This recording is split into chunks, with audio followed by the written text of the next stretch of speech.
Hi viewers, welcome to our channel. ప్రస్తుతం మనతో పాటు దాము భారతి గారు సీనియర్ జర్నలిస్ట్ ఉన్నారు. వారితో ఒకసారి మాట్లాడదాం. సార్ నమస్కారం. సార్ గత ఒక 20 రోజుల పైనుంచి కూడా కర్రెగుట్టల్లో మావోయిస్టుల ఎన్కౌంటర్ జరుగుతుంది, మనకు తెలిసిందే. అయితే ఈ ఎన్కౌంటర్లో రీసెంట్ గా డాక్టర్ రవి అని ఒక మావోయిస్ట్ చనిపోయినట్టుగా వార్తలు వస్తున్నాయి. అతని గురించి పోస్టులు కూడా పెడుతున్నారు. అయితే మరి ఎవరి రవి డాక్టర్? ఒక డాక్టర్ అయ్యింది, ఎందుకు మావోయిస్టులో కలిశారు? అసలు మావోయిస్టులలో డాక్టర్లు ఉంటారా సార్? ఇప్పుడు ఇది పెద్ద నేనే ఒక 20-30 పోస్టులు ఫేస్బుక్లో చూశాను. విపరీతంగా డాక్టర్ రవి పేరు మారుమోగుతుంది. అట్లాగే డాక్టర్ రవి మావోయిస్టుగా ఉండి ప్రాణాలు అర్పించాడు. ఒక డాక్టర్గా ఉండి బయట ఎంతో సంపాదించుకోవచ్చు. అతను ఎందుకు మావోయిస్టులో చేరాడు? ఇంతకీ అతను వయసు ఎక్కువ కూడా లేదు, 24 ఏళ్ళే. సో ఇప్పుడు అతను చాలా స్మార్ట్గా కూడా ఉన్నాడు. అతని ఫోటోలు అంటే మావోయిస్టు యూనిఫామ్లో ఉన్న ఫోటో, జనరల్గా టీషర్టు ప్యాంట్ వేసుకున్న, జీన్స్ ప్యాంట్ వేసుకున్న ఫోటోలు వైరల్ అవుతున్నాయి. అతన్ని మురళీ నాయక్, ఆర్మీ జవాను, మన సత్యసాయి జిల్లా గోరంట్ల దగ్గర చనిపోయాడు మొన్న. అతనికి ప్రభుత్వాలు పెద్ద ఎత్తున డబ్బులు కూడా ప్రకటించి అతని కుటుంబానికి ఉద్యోగం కూడా వాళ్ళ నాన్నకి ఇస్తామని చెప్పారు. లోకేష్, పవన్ కళ్యాణ్ వీళ్ళు వెళ్ళారు. లోకేష్ అతను పార్టీ కూడా మోసాడు. తర్వాత జగన్ కూడా వెళ్ళాడు. సో అతనితో ఇతన్ని పోలుస్తున్నారు. ఇద్దరిది కూడా సిమిలర్ ఏజ్. మురళీ నాయక్ ఏమో మిలిటరీలో చేరి దేశం కోసం చనిపోతే, ఈ అబ్బాయి కూడా ప్రజలకి, ముఖ్యంగా ఆదివాసులకి సహాయం చేయాలని, మావోయిస్టుల్లో పనిచేసి ఆదివాసులకి జీవితాల్లో అభివృద్ధి తీసుకురావాలని, ఆదివాసుల మీద జరుగుతున్న దోపిడీని అరికట్టాలని, సామ్రాజ్యవాద కంపెనీలు ఈ అడవుల్లోకి వచ్చి పెట్టుబడులు పెట్టి ఆదివాసులని నిర్వాసితులను చేసి వాళ్ళకి బయటికి తరిమేసి వాళ్ళ లైవ్లీహుడ్ని కాలరాచి వేస్తున్నాయి.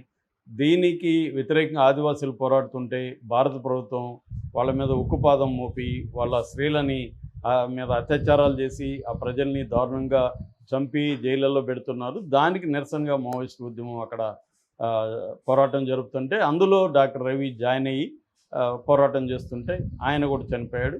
కానీ మురళి చనిపోతేమో దేశవ్యాప్తంగా అతనికి పేరు వచ్చింది, అతను అమరవీరుడు అన్నారు. కానీ ఒక మావోయిస్టు ఆదివాసీ ప్రజల కోసం ఒక డాక్టరు ప్రాణాలు అర్పిస్తే మాత్రం అతన్ని మావోయిస్ట్ అని ఎవరు కూడా పట్టించుకోవట్లేదు అని చెప్పి ఇద్దరిని కంపేర్ చేస్తూ పోస్టులు పెడుతున్నారు. సో ఇప్పుడు అందరికీ ఏంటంటే, ఎవరు ఈ రవి, ఎందుకు వెళ్ళాడు, మావోయిస్టులు అసలు డాక్టర్లు ఉంటారా, ఇటువంటి అనుమానాలు వస్తున్నాయి. నిజానికి గతంలో కూడా మనకి అనేక ఇన్సర్జెన్సీ మూమెంట్స్ అంటారు, అంటే విప్లవ ఉద్యమాలలో, ప్రభుత్వాలకు వ్యతిరేకంగా జరిగే తిరుగుబాటు ఉద్యమాలలో డాక్టర్లు పాల్గొన్న సంఘటనలు గతంలో కూడా ఉన్నాయి. ముఖ్యంగా చైనా యుద్ధంలో, చైనాకి జపాన్కి యుద్ధం వచ్చినప్పుడు ఆ యుద్ధంలో 1950s అంటే 1938 నుంచి 45 వరకు సైనో జపనీస్ వార్ అంటారు. ఆ వార్లో అప్పుడు మావోయిస్ట్ అక్కడ కూడా మావో జెడాంగ్ అంటారు. మావో జెడాంగ్ ఆధ్వర్యంలో చైనాలో జపాన్తో వార్ జరుగుతున్నప్పుడు మన దేశంలో కాంగ్రెస్ పార్టీ డాక్టర్ ద్వారకనాథ్ కోట్నీస్ని పంపించింది. ఆయన డాక్టర్ ఇక్కడ. సో ఆయన అక్కడికి వెళ్ళి చైనా ప్రజలకి, గాయపడిన సైనికులకి సహాయం చేస్తూ ఆ క్రమంలో ఆయన చనిపోయారు. అట్లాగే డాక్టర్ చెగువెరా గురించి అందరికీ తెలుసు. మన పవన్ కళ్యాణ్ కూడా ఆయన నా ఆదర్శం అని చెప్పాడు. ఆయన 1956 నుంచి 59 వరకు జరిగిన క్యూబా రెవల్యూషన్లో డాక్టర్ చెగువెరా పాల్గొన్నాడు. దళంలో ఉంటూ దళాలకి, గాయపడిన వాళ్ళకి, దళాలు జబ్బులు వచ్చినప్పుడు ట్రీట్మెంట్ చేయడం, ఆ గ్రామాల్లో ఉన్న ప్రజలకు అందరూ కూడా ఆయన ట్రీట్మెంట్ చేయడం చేసేవాడు. ఆయన అవన్నీ కూడా ద మోటార్ సైకిల్ డైరీస్ పేరుతో పుస్తకం వచ్చింది, తర్వాత సినిమా వచ్చింది. అలాగే చే అనే పేరుతో 2 సినిమాలు స్టీవెన్ సోడన్బర్గ్ డైరెక్షన్లో వచ్చాయి. అట్లాగే ఆయన మీద ప్రపంచవ్యాప్తంగా పుస్తకాలు, బయోగ్రఫీసు చాలా వచ్చాయి. చాలా సినిమాల్లో ఆయన గురించి ఉంది. ఆయన వాళ్ళ దేశంలో సక్సెస్ అయినాక కూడా ఆయన బొలీవియాలో, కాంగోలో పోయి కూడా అక్కడ విప్లవోద్యమాల్లో పాల్గొన్న వ్యక్తి. చివరికి మన సిఐఏ ఏజెంట్లు, అమెరికన్ సిఐఏ ఏజెంట్లు అతన్ని అతని దగ్గర చంపించేశారు.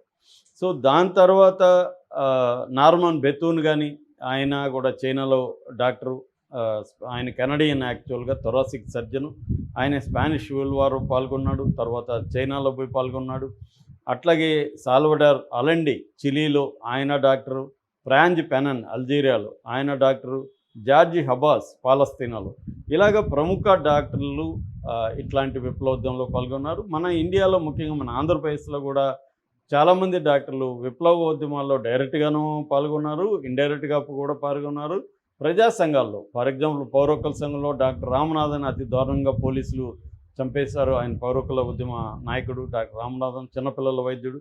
అట్లాగే డాక్టర్ అంకం బాబురావు, డాక్టర్ నారాయణ ఇలాంటి వాళ్ళు మావోయిస్ట్ పార్టీకి హెల్ప్ చేసిన డాక్టర్లు. సో వీళ్ళని కూడా చంపేశారు. ఇప్పుడు డాక్టర్ రవి పేరు నిన్నటి నుంచి వైరల్ అవుతుంది. డాక్టర్ రవి ఎవరు అనుకున్నప్పుడు డాక్టర్ రవి ములుగు జిల్లా తెలంగాణలో కన్నాయిగూడెం మండలం ఏటూరు విలేజ్. వీళ్ళ నాన్న చనిపోయాడు, వెంకటేశ్వర వీళ్ళ నాన్న పేరు. వీళ్ళమ్మ అన్నపూర్ణ, 55 ఏళ్ళు ఆమెకి. వాళ్ళకి 2 పిల్లలు, ఒక పెద్ద అబ్బాయి రాజు, చిన్న అబ్బాయి చందు. ఈ అబ్బాయి పేరు అసలు పేరు డాక్టర్ రవి, అసలు పేరు చందు. ఈ అబ్బాయి డాక్టర్ ధీరజ్, డాక్టర్ రవి అనే మారు పేర్లతో మావోయిస్టులో ఉంటున్నాడు. ఈ అబ్బాయి ఏం చేశాడు అంటే ఇంటర్మీడియట్ పూర్తయిన తర్వాత ల్యాబ్ టెక్నీషియన్గా జాయిన్ అయ్యి సొంతంగా వైద్యం నేర్చుకున్నాడు. ఇతను ఎంబీబీఎస్ ఇంకోటి చదివి డాక్టర్ కాలేదు, కానీ డాక్టర్కి సంబంధించిన నాలెడ్జ్ అయితే ఇతను కంప్లీట్గా నేర్చుకున్నాడు. చిన్న చిన్న సర్జరీస్ చేయడం దగ్గర నుంచి జబ్బులకి మెడిసిన్ ఇచ్చే దగ్గర నుంచి అన్నీ కూడా ఇతను చేయగలిగిన వ్యక్తి అనమాట. ఇతను భద్రాచలంలో ఒక ప్రైవేట్ హాస్పిటల్లో ల్యాబ్ టెక్నీషియన్గా పనిచేస్తున్నప్పుడు చురుగ్గా పనిచేస్తున్నాడు. ఆ క్రమంలో మావోయిస్టులతో సంబంధాలు వచ్చాయి. మావోయిస్టుల్లో ఫుల్ టైం జాయిన్ అయ్యాడు. ఆ తర్వాత మొన్న 6-7 తేదీల్లో కర్రెగుట్టల్లో జరిగిన ఎన్కౌంటర్లో చనిపోయాడు. ఈ ఊర్లో వాళ్ళకి ఇతను తమ డాక్టర్ రవి అని పేరు వచ్చింది తప్ప చందు అంటే కానీ వాళ్ళకి తెలియదు, రవి ఎవరు వాళ్ళకి తెలియదు. అలాగే తెలియకుండా లేట్ అయింది. ఇప్పుడు నిన్న అతని డెడ్ బాడీ వస్తే వేలాది మంది అతనికి సెల్యూట్ చేశారు. ముఖ్యంగా ఆదివాసీలందరూ తరలి వచ్చారని చెప్తున్నారు. ఇంత నిర్బంధంలో కూడా తమ బిడ్డగా అతన్ని ఓన్ చేసుకొని అతనికి నివాళులు అర్పించారు. ఇక మావోయిస్టులో డాక్టర్లు అంటే నేను పనిచేశాను కాబట్టి మావోయిస్టులో నేను ఒకసారి ఒక ఎంబీబీఎస్ డాక్టర్ని అప్పట్లో అంటే 25 ఏళ్ళకు ముందు నేను కథ చెప్తున్నా. అప్పట్లో ఒక ఎంబీబీఎస్ డాక్టర్ని నాకే ఒక అపాయింట్మెంట్ ఇచ్చారు. నేను అతన్ని నల్లమల ఫారెస్ట్కి ఒక క్యాంపుకి తీసుకెళ్ళాను. అంటే మామూలుగా దళాల్లో పరిస్థితి ఏంటంటే ఎవరికో ఒకరికి కొంత వైద్యం నేర్పిస్తారు దళాల్లో ఒకరికి. అతని దగ్గర ప్రైమరీ మెడిసిన్ అంతా ఉంటుంది. జనరల్గా మావోయిస్టులకి ఏంటి, ఒకటి జ్వరాలు వస్తుంటాయి నిరంతరం, టైఫాయిడ్, మలేరియా, ఒక్కోసారి 2 కూడా మిక్స్ అయ్యి వస్తుంది. కొండ జ్వరం అని పేరు పెట్టి ఉంటారు వాళ్ళు లోకల్గా. ఇవి జ్వరాలు ఒక్కొక్కసారి 6 నెలలు 1 year, నాకు కూడా నెలల తరబడి ఉండేది జ్వరాలు వస్తుంటాయి. రెండోది వాళ్ళకి పాములు తేళ్ళు కొరుకుతాయి, ఎందుకంటే దారుల్లో పోలేరు వాళ్ళు, ఎక్కడంటే అక్కడ పోవాలి, వాటికి మందు ఉండాలి. మూడోది ఏదైనా గాయాలైనప్పుడు ఆ గాయానికి కట్టుకొట్టాలి, బుల్లెట్ తగిలితే బుల్లెట్ తీసేయాలి, తర్వాత సెలైన్ ఎక్కించాలి, ఇలాంటివి ఉంటాయి. ఇవి కాకుండా క్యాంప్స్ జరుగుతాయి. అంటే కొత్తగా వచ్చిన వాళ్ళకి పొలిటికల్ క్లాసులు చెప్పడం కానీ, వెపన్ రిపేర్ కానీ, వెపన్ ఫైరింగ్ క్యాంప్స్ కానీ, లేకపోతే కాన్ఫరెన్సులు కానీ, ప్లేనరీలు కానీ జరుగుతుంటాయి. అలాంటప్పుడు అడవుల్లో 20 రోజులు, 30 రోజులు, 100-150 మంది ఒక దగ్గర ఉంటారు. ఒక దగ్గర ఉన్నప్పుడు వాళ్ళకి సపరేట్గా మెడికల్ టెంట్ అనేది కూడా ఏర్పాటు చేస్తారు. ఆ మెడికల్ టెంట్లో ఈ గాయపడిన వాళ్ళు కావచ్చు, జ్వరాలు వచ్చిన వాళ్ళు కావచ్చు, ఇతర జబ్బులు ఉన్న వాళ్ళు అక్కడ పెడతారు సపరేట్గా మెడికల్ టెంట్లో పెట్టి. ఈ ఆల్రెడీ ఈ క్యాంపుకి బయట నుంచి కూడా సింపథైజర్స్ డాక్టర్లను కూడా తీసుకెళ్తారు. ఆక్యుపంక్చర్ కానీ, లేకపోతే హోమియో కానీ, లేకపోతే అలోపతి డాక్టర్లను కూడా తీసుకెళ్తారు. వీళ్ళకి ట్రీట్మెంట్లు ఇవ్వడం, వీళ్ళకి జాగ్రత్తలు చెప్పడం, సెలైన్లు ఎక్కించడం అన్నీ కూడా చూసుకుంటూ ఉంటారు. జనరల్గా ఇది పద్ధతి అనమాట. సో ఎవరైనా ఒక డాక్టర్ కానీ విప్లవోద్యమంలోకి పోతే చాలా గొప్ప విషయం వాళ్ళకి. ఎందుకంటే అతని వల్ల 2 రకాల ప్రయోజనాలు. ఒకటి, మావోయిస్టులకి వైద్యం చేయడం. 2, ట్రైబల్స్కి కూడా మనం అనేక కథలు వింటుంటాం. 1000 మైళ్ళు కొడుకుని తీసుకెళ్ళాడు తండ్రి, ఇవన్నీ భార్యను మోసుకెళ్ళిన భర్త, ఇవన్నీ వింటుంటాం. ఎందుకంటే వాళ్ళకి ఇంటీరియర్ విలేజెస్, అవి రెవెన్యూ విలేజెస్ కూడా కావు. వాళ్ళకి వైద్యము బేసిక్ సౌకర్యాలు కూడా ఉండవు. అలాంటి అప్పుడు ఈ మావోయిస్టులే వాళ్ళకి వైద్యం, వాళ్ళకి మందులు ఇవ్వడం అన్నీ కూడా చేస్తుంటారు అన్నమాట. అలా ఈ రవి దళంలో ఉంటూ ఇతను బేసిక్గా ఏంటంటే PLG అంటారు, పీపుల్స్ లిబరేషన్ గెరిల్లా ఆర్మీ. ఈ లిబరేషన్ ఆర్మీకి బెటాలియన్కి ఇతను వైద్యుడిగా పనిచేస్తున్నాడు. అట్లాగే సెంట్రల్ కమిటీ మెంబర్ అయిన దామోదర్కి పర్సనల్ వైద్యుడిగా కూడా ఇతను పనిచేస్తున్నాడు. ఈ క్రమంలో ఇతను ఆదివాసులకు కూడా వైద్యం చేస్తున్నాడు. ఆదివాసులకి ఎటువంటి హెల్త్ ఇష్యూస్ వచ్చినా ఇతను చూడడం అనేది జరుగుతుంది.